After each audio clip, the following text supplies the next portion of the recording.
right, folks. The mayor of the city of New York addressing the graduating class of the Police Academy, NYPD. Joining us now is Larry Elder, best-selling author, radio host. Hey, Larry. Steve, how you doing? I'm doing well. Good to talk to you. Mayor Giuliani was on, I don't know if you caught CBS Face the Nation, and he did a great job when he was attacked, basically, by Major Garrett, saying, you say Obama's anti-cop. I've covered him for years, and I've never seen or heard anything anti-cop. And Giuliani cut right to the chase and said, he sits next to Al Sharpton. He said, when I was a prosecutor and I went after the mafia, if I sat next to Joe Colombo, nobody would believe me. So I was very impressed with Rudy. When and if will Obama ever separate himself from Sharpton? That's a good question, and I did see that piece with Giuliani, and he's absolutely right. When de Blasio was running, Steve, as you well know, the various Democratic candidates were positioning themselves to see who would get closest next to Al Sharpton. And de Blasio said a lot of things. He also said that I have a biracial son. I've given him the talk, meaning I've told my biracial son to watch out for these racist, anti-black cops that are out there. And Obama also injected himself in the Trayvon Martin case, said if I had a son, he would look like Trayvon.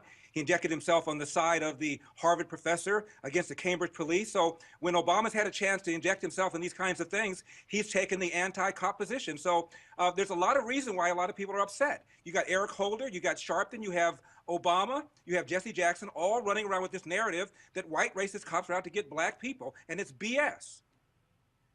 How is it possible, Larry, that we have a president of the United States and an attorney general, and until recently a mayor of New York City, who couldn't spit out the words, respect the police? I mean, I don't think if you forced him, Obama could ever utter the words, don't run, respect the police, do what they say. That would go, you know how far that would go if that was adhered to by everyone, especially the minority community? Almost every one of these tragedies could have been averted if the person who was victimized in the end just obeyed what they were told. Well, Steve, you're right, and Obama has set the tone. I remember when Obama was senator, he was running for president, and Steve Croft of 60 Minutes said, Senator Obama, if you don't get the nomination, will it be because of your race? And to his credit, Steve, he said, no, it will be because I've not articulated a vision that the American people can embrace. And I said, hallelujah. He's a lefty. I'll never vote for him, but at least he's got a refreshing perspective on race and racism. Surprise, surprise, he gets into political trouble, and what he does is he pulls out the race card, not unlike Sharpton, not unlike Jackson. That is not why a lot of people voted for him.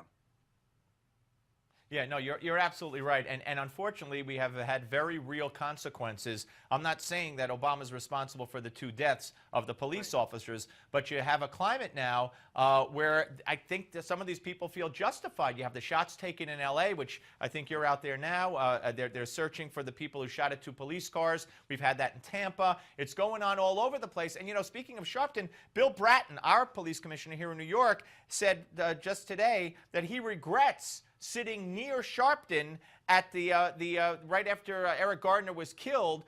He regrets sitting next to de Blasio and Sharpton at that press conference.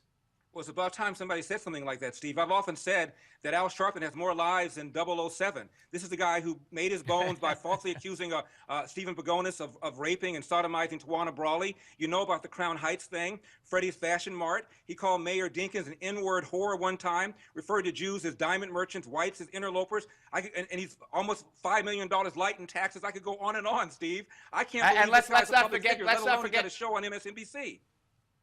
Let's not forget calling Greeks homos. Yeah. If you don't have that one, I'll send it to you, Larry. Yeah. And Steve, yeah, also, we never talk about this. Remember the FBI surveillance tape from the 80s? They've got Al Sharpton on tape with a big cigar and a cowboy hat talking about doing a cocaine deal. And apparently because of that, he became a snitch for the FBI. So not only is he a race hustler, he's also a snitch. And I thought that the inner city people didn't like that sort of thing. Well, that's because he's denied everything and nobody presses him on it. Larry, right. Great to talk to you. I look forward to talking to you a lot more, and have a happy, healthy New Year, my friend. You too, Steve. Thanks for having me. Thank you. Larry Elder, ladies and gentlemen, here on the Steve Malzberg Show. It is so obscene that Al Sharpton, let's put it this way, any white person with Al Sharpton's history, obviously the other way around, would have been ostracized from society a long, long, long time ago. But Al Sharpton, he's thriving. Maybe he even owes $5 million in taxes, sits next to the president. Nobody cares. All right, so Angelina Jolie and Brad Pitt's daughter, who's 8, wants to be a boy, thinks she's a boy, and they're letting her change her name. We're going to talk about it. I kid you not. Don't go away.